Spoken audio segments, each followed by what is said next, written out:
Hello and welcome back to Building Brand Gravity. I'm Anne Green. I'm Principal and CEO of the GNS Integrated Marketing Communications Group. And I'm so delighted today to be joined by Ethan McCarty. Hi, Ethan. How are you? Good morning. I'm doing great. Thanks so much for having me, Anne. It's really a pleasure. Yeah. So, Ethan, just for background for our listeners that don't know him, he and I've gotten to know each other the last few years through the Page Society, which has been wonderful. But Ethan has a really interesting background, 13 years at IBM and all kinds of, this is just a short list of your whole life. I'm not going to go through everything there, right? But Ethan McCarty, this is your life. this is your life. Bring on some surprise guests. It'll be exciting. Amazing. But at IBM, and really during, I think, some golden years at IBM, although IBM continues to be such a thriving organization, but corp comms, content, internal comms, digital and social strategy, you were at Bloomberg as head of employee and innovation communications, which I thought was really cool.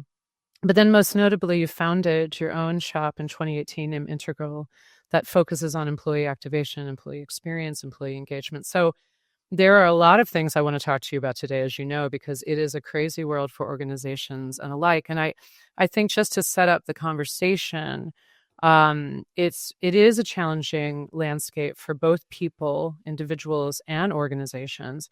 There's a lot to experience and navigate right now, and it's quite symbiotic. And I think as two organizational leaders, we're both client counselors and we're both organizational leaders, and we're both very worried about internal and external comms. I just love to start riffing on the big picture, the macro impact to both individuals and organizations under these pressures. In what ways do you think they're similar, individual versus organization? In what ways do you think they're distinct, Ethan, how people are experiencing this? Wow. We all operate in the context of our society and the sort of group identities that we're affiliated with, whether you think of yourself as an American or a European or, a Northern Hemispherian or smaller communities like, I feel like I'm part of my family or, my faith or whatever. And, there's so much change happening at those sort of macro levels that we then have to integrate as individuals. And so, when you have, the level of, not just the frequency of changes that are happening in very significant ways, but the level of those changes. So the significance of frequent change. It's not just like, the color of houses is changing or something, like literally the fabric of our society is changing, it seems like, on a daily basis.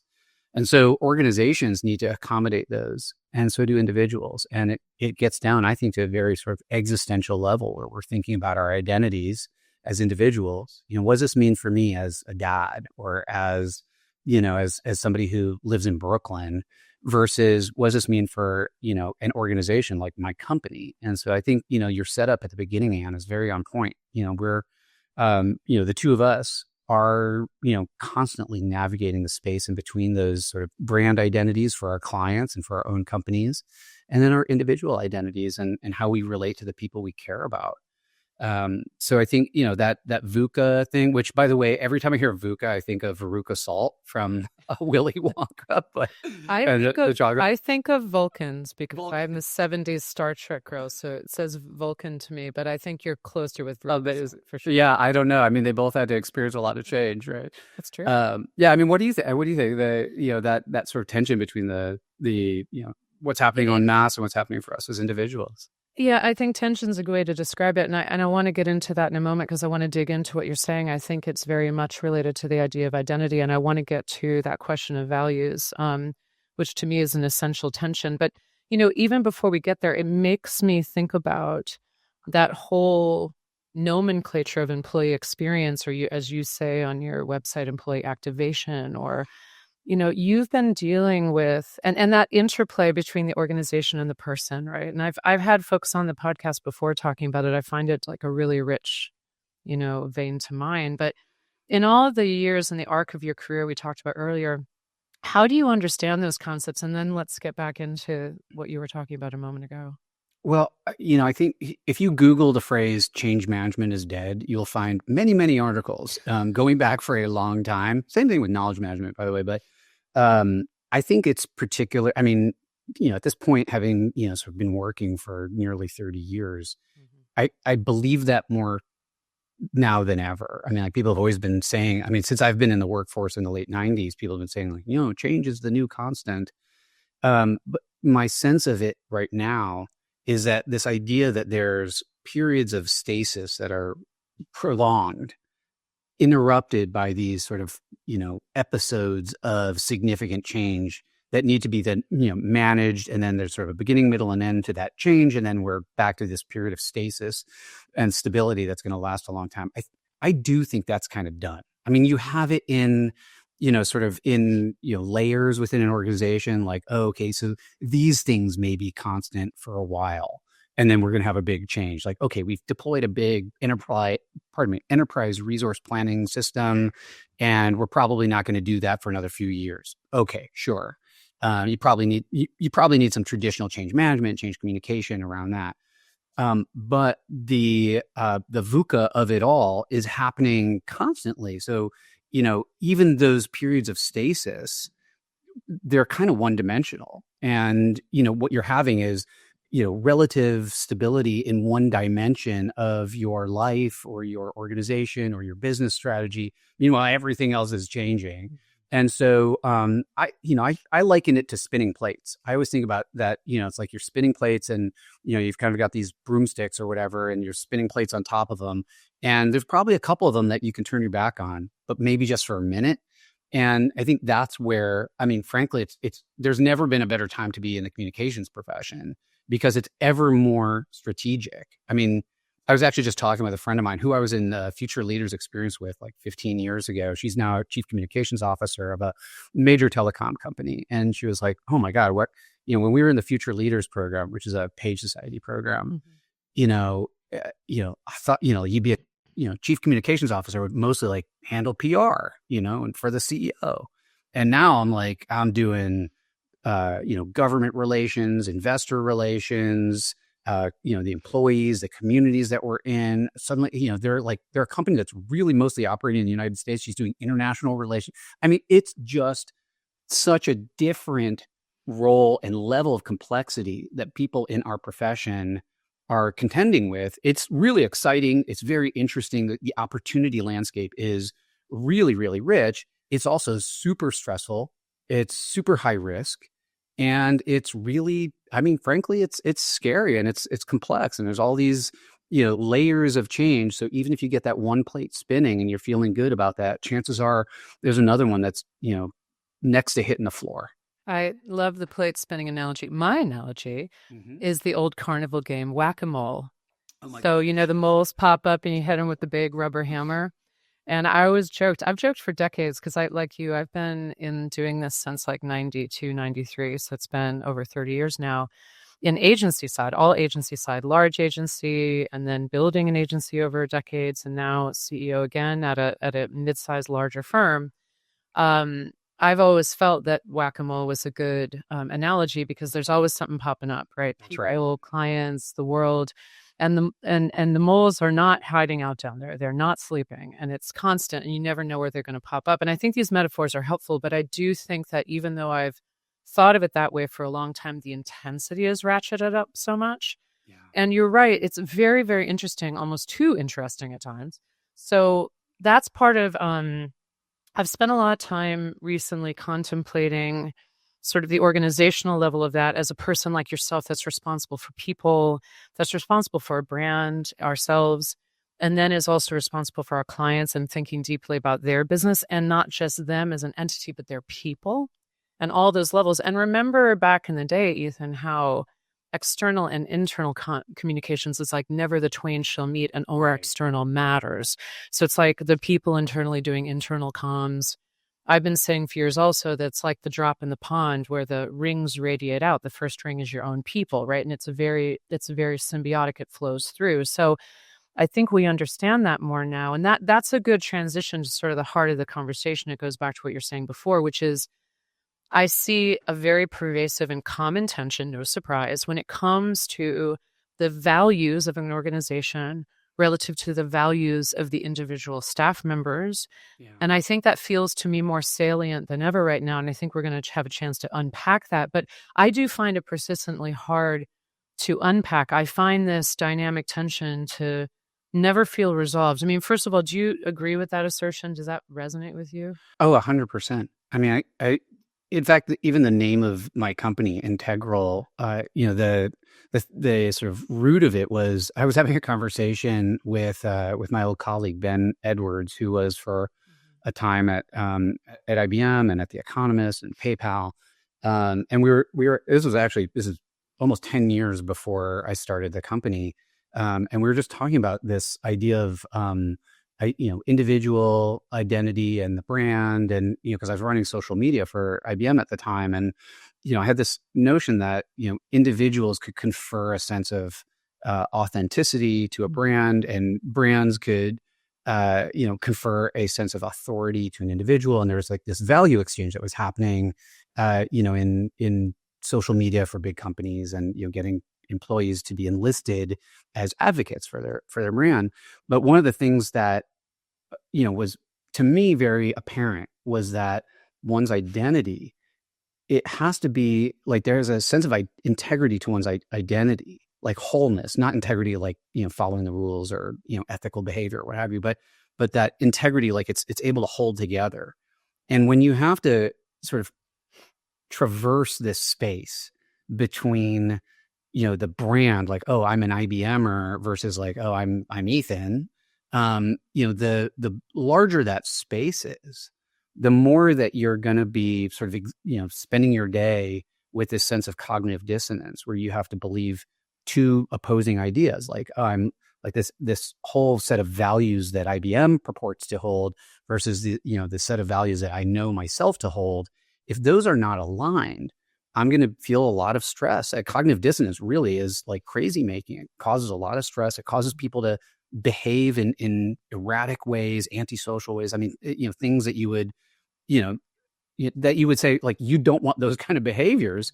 And so many years later, when I did start this company, and yes, the idea of that integrity is in the name of, my business, but we started to do some research around this. And we do this research every year with the Harris poll, where we look at, one of the things that we ask people is, well, do you know what the company's values are?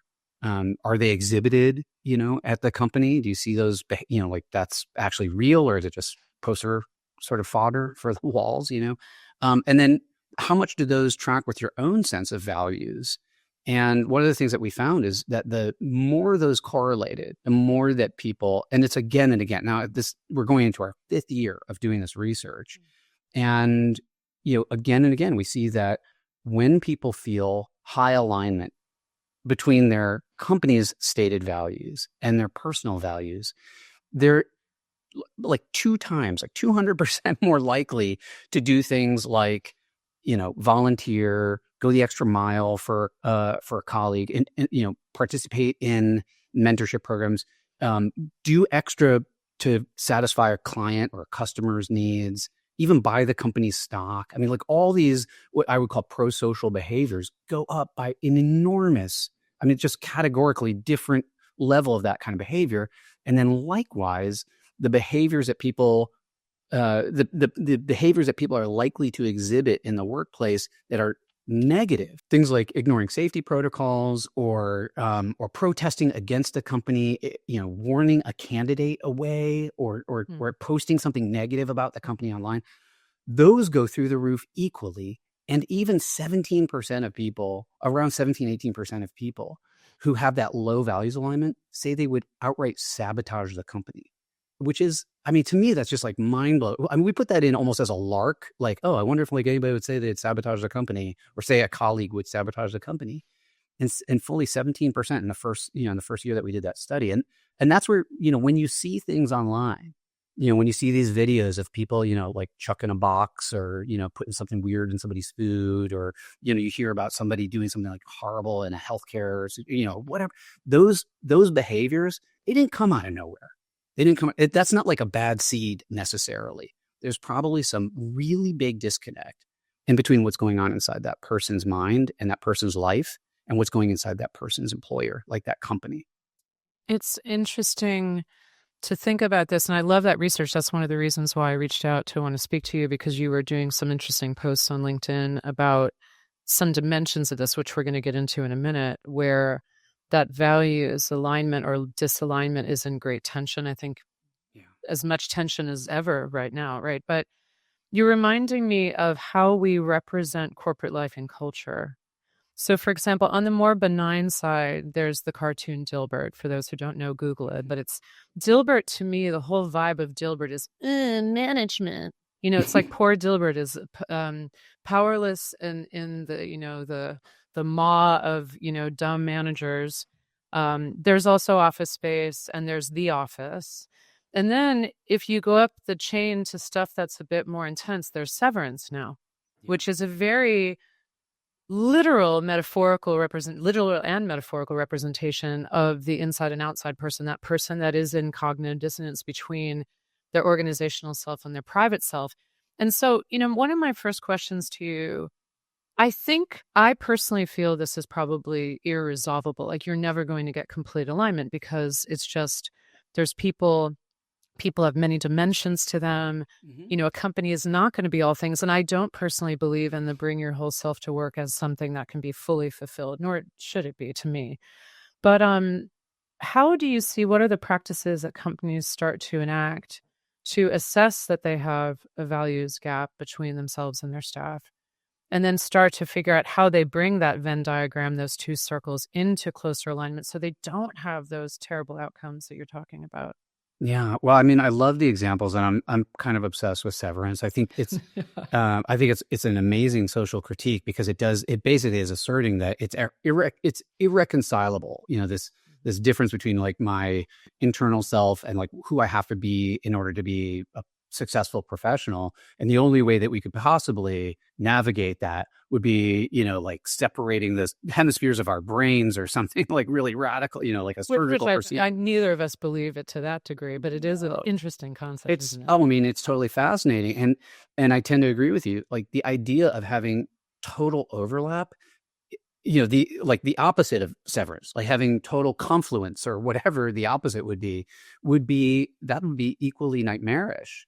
It's like I certainly don't want my employees to submit their entire personalities to the integral brand. And, and I'm a founder. I mean, like, it's like really intense for a founder, I mean, like this whole thing, like the name of the company came to me in a dream. I mean, like this is like very personal for me, and even so, like, when I leave work, like I really want to spend time with my kids and put the phone away. And, like I have a very separate life outside of work. And I think that should be cherished and honored. I think where most companies sort of miss the opportunity to at least tighten up that Venn diagram a bit on around the most important issues is to gain an understanding of what those issues are to the employees who work in your organization.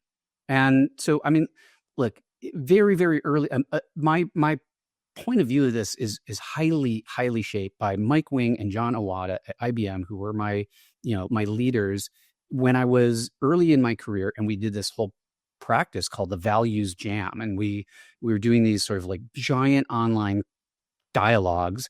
There's a great HBR piece. I think it's authored by the CEO at the time, Sam Palmisano, that describes what happened in Values Jam. But essentially, we said, all right, there's about 400,000 of us here. What do we believe in? Mm-hmm. And we had this, I mean, it was very, very early. So the technology was like really wonky and all this kind of stuff. But we had this massive online conversation and then distilled that down into a new set of values that endure to this day. And the preceding set were articulated by the founders of the company, by the Watson family, 100 years earlier. So it was time to check in with a contemporary workforce on what a contemporary set of values would look like for, like if we wanted that company to last another 100 years. And even though I think that's like 20 years ago now at this point, but I think that at the heart of it, what's so correct about that is listening first. And so if you're able to do that, and I'm not saying, I mean, leaders should lead, right? But leaders should lead the people that are following them with some real high, emotional sensitivity, intellectual curiosity, and compassion for the folks that they're leading. And how can you possibly do that if you haven't gained through really intentional, large scale, frequent check-ins, listening, and not the, once every other year employee engagement survey. I mean, those have their place. Those are good, and also not enough. And so, I mean, like, if you think about any relationship that you have in your life, if that's meaningful to you, if that person only checked in with you once every 2 years, like, what would you think of that relationship? You would not feel valued, right? And so it'd be very hard to share values with that person. Well, same thing goes here. And so, I mean, this is again, it's not some, like, back 20 years ago for IBM, it was enormously expensive to kind of pull that kind of thing off. I mean, you can swipe a credit card and do that, like, with some SaaS software tomorrow at pretty much any company. So that's really the point of departure. If you can understand what the sensibilities are, and then ultimately you may need to shift those. And that may become, as you articulate a set of values that inform your culture, your business strategy, how you show up as a company, how those individual employees show up to each other. That may end up being a passive filter. Like, there may be a lot of people who are like, yeah, actually, that's not for me. And that's okay. That's cool. There's probably a great place for them to go work, and that has, some values that are more concomitant with their own and harmonious with their own worldview and so on. And that's great. That's probably going to be a good thing. And then it's going to be an attractor for people who see those values in action in everything from your marketing and employer website to how you actually show up to your customers, what kind of products you produce, and so on. And that's, I think, the opportunity, which is enormous. I love this conversation about rerouting ourselves in this practice of listening, compassion, being open to dialogue, and then leaders leading too. I had to learn some hard lessons. People who worked with me when I was a CEO and a COO the first time watched me sort of learn in live time the difference between creating consensus and deciding when it's time to lead. Where do we figure out, and how do we figure out as leaders, but both as individual contributors, employees, how we define our own values? What is value-based living for us? That's something I've worked on in therapy. What's a value-based approach to my life? How do I look at that as a leader? How do we understand where we come together and where we are apart? And you're right. How is it individuals make a choice to say, this is not my set of values, I want to move on? I say leave with love at that point. Leaders need to respect that too, and not, see that as worthy of punishment. That's a great choice, and you should support people and all, and ensure that. I love that idea of leave with love, and separate with some dignity there, and it will speak well. Like, there's nothing you can do better. I think there's nothing you could do to attract great talent than be respectful in all phases of it with your current talent. Yes. And so if people see, like, oh, okay, that person has had like a great tenure there, and then they went on to go do something else, that's awesome. That's probably going to be a real big attractor for talent. I think it's interesting what you're saying, Ethan, and I've reflected on this a lot in terms of the grace with which folks leave an organization, whether they're making that choice or whether they're not, which is even harder. Something I've experienced many times as a leader, having to make that kind of decision. But I do feel that dynamic tension between the organization and the individual is often on display in very negative ways with leaders when they treat folks that are leaving as if they've been personally affronted. And it's just such a bad situation. So I think you're right. That whole life cycle of the relationship is so critical. For a while, I ran IBM's alumni program. And what was kind of interesting about the choice that my boss made was, like, you're going to run the intranet and you're going to run the alumni program at the same time, which was fascinating because, here we have two networks of people who have a lot in common, having, especially, with IBM, which is a brand that does such important imprinting, like the identity and the culture, it's like so heavy, like when you're an IBMer, it's like, that's a thing, it's like, it's almost like a invention of IBM, this identity of the IBMer. And, when you leave IBM, and IBM is, somebody who's left IBM, we were trying to change the language. They're not an ex-IBMer, they're an IBM alum.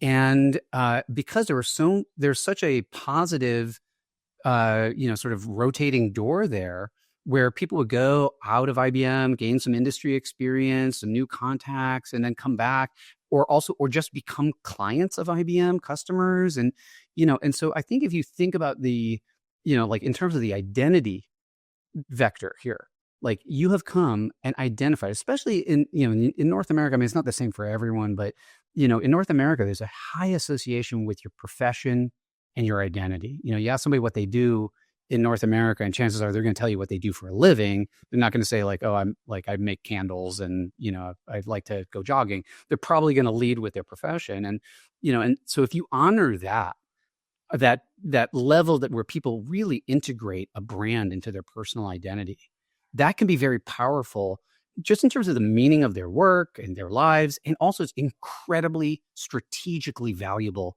for an organization to maintain that kind of bond with people. And, as you were saying earlier about this kind of like tops down, command and control, that kind of management system really has its place. Like that is a very valuable, that's not like a dumb management system. It just doesn't tend to build those kind of deep hooks into people's souls in a way and people's, individual identities. And it also doesn't scale very well. It's really, really hard to do that kind of command and control thing at scale. And so like what I see happening in government right now is almost like a descaling that's happening. Whereas if you can, I mean, I just remember, thinking about the values, and I ended up, when I was at the New School for Social Research, I ended up writing my master's thesis about this idea of values and culture as a management system. And, because I had experienced it firsthand at IBM. And I think that, if you can set up those right, values and sort of cultural assumptions that people will make, in the day-to-day work, that is going to free leaders to do so much more. You don't have to be there checking everything because that on principle, the decisions will be made in a way that aligns with your strategy, how you would do it. The why is understood by everybody. And so values and culture are, to me, they're not a nice to have, foosball tables and whatever. That's a strategic asset that should be cultivated and managed. And I think that the savvy CEOs who really want to scale, who really want to do something big and empower people who want to come and do something big, like that's the way to get there, as opposed to come work at this job that's super well defined, do XYZ in that order, because that's what I've said. And then if you haven't done it right, there's a punitive sort of consequence. Yeah, I couldn't agree more. I think that for many organizations, the values equation you're talking about is more effective. I agree with you. The command and control, I mean, obviously military operations and things like that need that chain of command, and they function very well. And if they didn't have it, that would have dire consequences. So I think that's a really good point. In terms of this discussion again about the organizational values, personal values, the delta, the distance of the delta between them, I just want to talk about a few things that are going on to sort of real-time tests of this. Maybe it's like not a speed round, but we'll go through a couple. Okay. One of them is politics in the workplace. And I wrote in my notes, yikes, this one is tough. True. Particularly over the past year, but certainly today. So the conventional wisdom, and this is something we talk about in the circles we run in all the time, there's a conventional wisdom not to bring or allow politics in the workplace. But to me, that's really not helpful nor realistic. And you posted a great short commentary on this on LinkedIn, which is literally, while it was like, I have to reach out to Ethan to talk about this. Thanks. Give me your take on this. And I know you have some data on it too, but what's your take on that question, which is real profound right now? Yeah, I mean, like we found in our research that pretty consistently about half of the employed population would like to be able to speak about politics and social issues in the workplace. They feel like they should be able to do that. About half believe that that they have the right to do it, and they're empowered to do that. However, it gets kind of more interesting when you look at both positionally and generationally. It will probably not surprise anybody that millennials are way higher. They're pulling that number, that 50% number, way up, and boomers are bringing it down to some degree, as are Gen Xers. Gen Z also tends to be a little bit lower. We think that's positional. We think that's like because they might be in more junior positions. They might feel a little bit less empowered in the workplace just because of where they are in the organization. But the sort of TLDR is get ready for a workforce that is much more interested in talking about social and political issues at work and feel that they have the right to do so. And so that is coming. That's already here. It's already here, but it's coming more. And then also so before I go on to another sort of dimension of that, what I would say the approach needs to be is depending on what kinds of spaces that you operate in, like a retail organization is going to be different from one that's manufacturing or a pharmaceutical organization. And even within those, like you're going to have an itinerant sales force and you're going to have people who are manufacturing, so there's a wide variety of sort of spaces, whether they're digital spaces like a chat room or physical spaces like a break room or a town hall meeting with whatever those spaces are where people gather in your organization. You just need to be very, very prescriptive about what the rules of the road are. And I think that's a really good way to start. It's just like, even if you just say, look, we're not going to use any language that is, hostile, denigrating, like that's a great start. And most organizations have those kind of things in place already, but you need to signal that again and again and again. So if you have a Slack channel that says, I find it so funny, like when you go buy Slack or deploy Slack, it comes preloaded with this general, this category where it's like just general, like anybody can talk about anything. The first thing you should do is rename that and put something in there. It's like general, but also not racist, or like, but also not about, your political affiliation, or, like put something in there that helps people understand like, okay, yeah, we're interested. This is a place where we can talk, but we're also like, here's what we think, the appropriate kind of discourse is in this venue. So being really clear about the rules of the road, I think is the first step. And then also, the other thing is to really reward and lionize people who do it well. There are people who are going to be natural conveners and community leaders. And if you can lionize that behavior, if you can like make those folks the star of the show, give them some mechanism for convening people, I don't know, like $50 budget to buy donuts and coffee. I mean, like that can be huge, because they're doing it in a way that is really pro-social. And that could be around, okay, well, this issue, I'm going to make this up, this issue of homelessness is really important in a particular area. Great. We want to talk about that. Let's fund the ability for that team who really cares about it to go do a volunteer project, and they can talk about homelessness all the time there because they're really engaged in doing some solution around it, as opposed to sort of getting into the political sphere and talking about policy issue, which the company may not have any, like impact on at all. Yeah, it's interesting too, because another piece of this is, what do companies speak out about or not speak out about? And I think these are also very symbiotic. And one of the things I've been trying to reflect on as a CEO is, what is the foundational context or the lens I can offer staff that I've been thinking about, that we can share a language and also share a set of values about how we engage, right? So a value of engagement and a value of connection and communication, but also values of respect. One of the things I tried to do last year was reflect on, what does it mean to be in a pluralistic society? What does it mean to stay in community and tough conversations? What does it mean to hold someone's humanity, even when you're very upset about something? What does it mean to grapple with the idea that someone's vote may land differently for them than for you? And also to say to folks, you may not understand your vote feels annihilating to another person. So how do we stay in community in those moments? And how do we create those guardrails? And how do I gently, or my other leaders, step in to say, hey, we're moving into an area that's less productive? And also, how do we counsel our clients on these pieces, knowing that staffs are not a monolith, people have different views, and that issues are very charged, and the media landscape, which we all are deeply engaged in, is highly polarized. So I think you're bringing up some of the things I've been concerned about, especially when people say, oh, well, companies just stick with your values, speak out in your values. I'm like, I think it's a lot more complicated than that in this context right now. But I do think this idea of the values, meaning how are we with each other? How are we with our clients? How are we in the world and in community? To reflect on that openly, for leadership to articulate that, and then allow other leaders to bring that to life in their spaces. And who are those positive, optimistic, caring conveners? I like a lot of what you're saying there. I think one of the things as well is to really look at not just where your organization or your organization's leaders are speaking out, but where your organization and your organization's leaders are having impact. Yeah. And, I think there's a lot of hand wringing around what statements should we make and, and all that.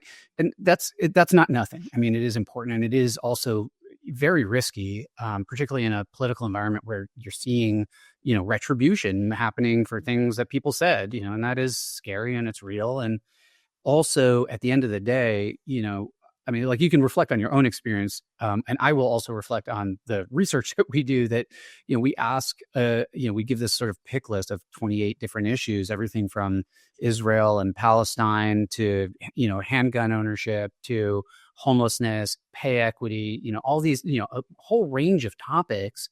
And we ask people to pick 5 that they think their company should make a difference on, make an impact on, like actually, through policy, through giving, through product design, and so on. And very, very, very, very consistently, we've seen the top 5 dominated by my health and well-being, job security and job creation, equitable pay, and diversity, issues related to diversity and fairness, and data privacy as well. And those top 5 dominate.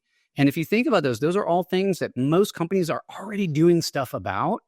And you can look at the policies. You can make sure that those are really, really people first policies, and that you are really correct to your employees' desires on those.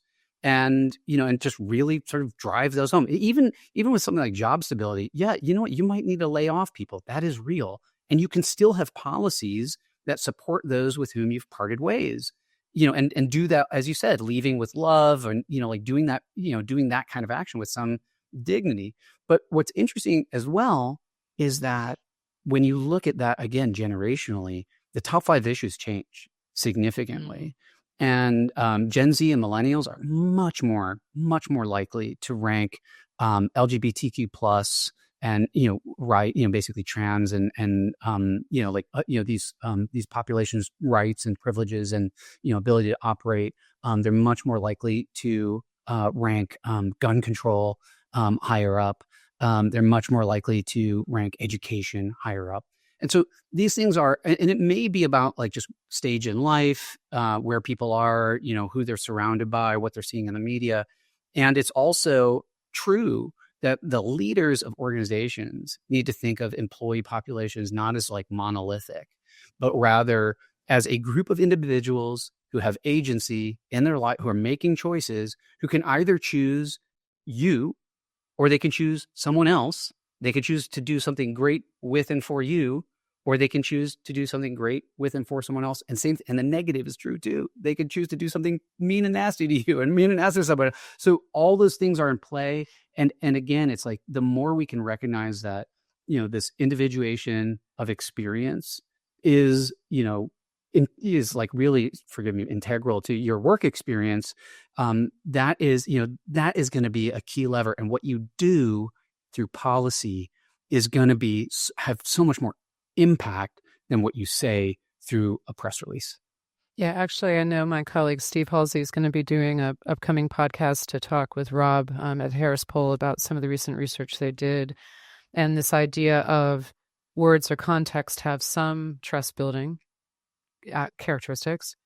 Actual impact has more trust building characteristics, but combining context and impact is the real hockey stick up to build trust. And as we wrap up our conversation, because there's a million more things we could talk about, but one of the things you're making me think of is in terms of going back to that question of how to help organizations and people that work for them understand where their values align or where they don't. One of the things I think is extraordinarily important now, especially say in a client service context like ours, but I think all organizations, is for leadership to really transparently narrate where they're facing their own dynamic tensions. So where is it that and where is it that we're very clear on what we believe? So, for example, when I can ladder things up to the 100,000-foot level of basic human rights, respect for people in their difference, celebration of difference, what it means to have a free press, what it means, what are democratic ideals aside from these ways that we're fighting with each other about them, what does it mean to have free flowing business, but also have compassion in that, right? So, but also being very clear of, hey, this is an environment where it's going to be hard for our clients to speak out on certain things. They need to lay a little bit more low here, but see how they're still practicing and creating impact here. If I can narrate that for my own stakeholders and also for my client stakeholders, then we can understand that the values alignment is not so off, because without that narration and without that context of like why we are speaking or not speaking, doing or not doing, why a client may be doing this but not saying that, it's very hard to translate. It's not legible, and that's one of the things I'm thinking about a lot too. Yeah. Well, I mean, I think at the end of the day, we're talking about, translating these ideas and principles into action, and does everybody understand what that translation process is? So if you have a business strategy and you just put the deck out there and you're like, okay, here's our business strategy, and then, 37 layers deeper in your organization or in the remote office or whatever, you ask people what the business strategy is, they're not going to understand that.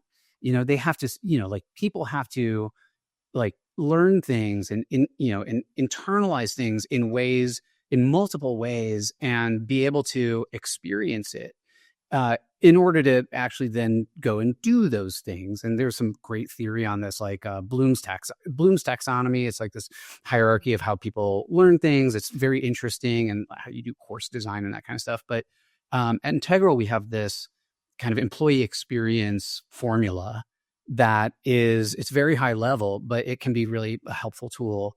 If you're trying to create an employee experience that then ultimately drives some business value or some business outcome or societal value or societal outcome, there's just a few components. And the first one is listening. Big surprise. Like, how are you quantitatively and qualitatively understanding what the actual drivers are for perceptions and behaviors amongst this population? Whether you have 20 employees or 200,000 employees, can you get as nuanced an understanding of that population as possible? And then you introduce things like content, and like content might be if something as pithy as your and high level as your values, or something as sort of salt of the earth as like help text on on a HR website or something like that. You have all these interactions, which again, it could be something as sort of day to day as like the stand up that you have in the dispatch center before you head off to your shift, or the board meeting or the town hall with the CEO. And that's all driven by whatever the strategic intentions are. That it's is it a cultural intention? Is it a business expansion intention? Is it a talent acquisition or intention? So you put those things together: listening, strategic intention, content, interactions. That if you bring your real thoughtful, like very, very strategic self to interrogating the level of commitment you've made to those elements, you will be able to produce an employee experience that is, potentially incredibly scalable, because people understand what's going on and they can make decisions independently and operate independently, and also incredibly durable, because it's going to be sort of like self-correcting by this constant listening, adjusting, iterating. That is achievable, and it may be achievable at the whole enterprise level. I think that would be very audacious and ambitious, and I'm sure there are companies out there that are close. But I think, starting at a smaller level, like, okay, well, can we do this in one business unit, or can we do this in one team, or can we do this for one topical area, like how we're managing customer experience? You might be able to create an employee experience that then radiates, like that employee experience is reified in the customer experience, in the products that you make, in your corporate reputation. Like, the best brands are just totally built from the inside out. And you see that again and again and again. Well, I think that's an amazing place to end, Ethan. I love it. I love that rubric. And this podcast is called Building Brand Gravity. So I always like to ask, what has you in its gravity today? An idea, a book, a podcast, something in the culture? Yeah. You know what? I've recently been going into back issues of The New Yorker. And yeah, I've really enjoyed it. I've read some pieces by and about James Baldwin, and Oh, wow. just the ferocity of his intellect and his courage has really inspired me. And honestly, I mean, maybe this is just, growing up in the Midwest in the 80s, but I didn't really encounter much of his writing, and so now I'm kind of getting into it. And it led me to go watch a debate that he held in at Oxford. It's on YouTube. But anyway, just looking into James Baldwin has been amazing and inspiring. It was so ironic. I was thinking about it this morning. I knew you were going to ask this question. You were Yeah. kind enough to tell me. And as I was coming in on the subway with my dog, I looked down to pet her, and this guy's got a backpack on, and it's got this big button of a profile of James Baldwin. And I was like, oh my God, okay. So there's like, I don't know, kismet or karma or synergy, or I don't know, cosmic vibes are happening. But anyway, I highly recommend dipping into what James Baldwin had to say. That's a magnificent recommendation. I co-sign that so much. And Ethan, thank you for your time today. It's been a joy to speak Pleasure. with you. Privilege. Thank you very much for inviting me in. Everybody, there's more Building Brand Gravity wherever you get your podcasts, and we always appreciate your feedback. Thanks for joining us today. Thank you.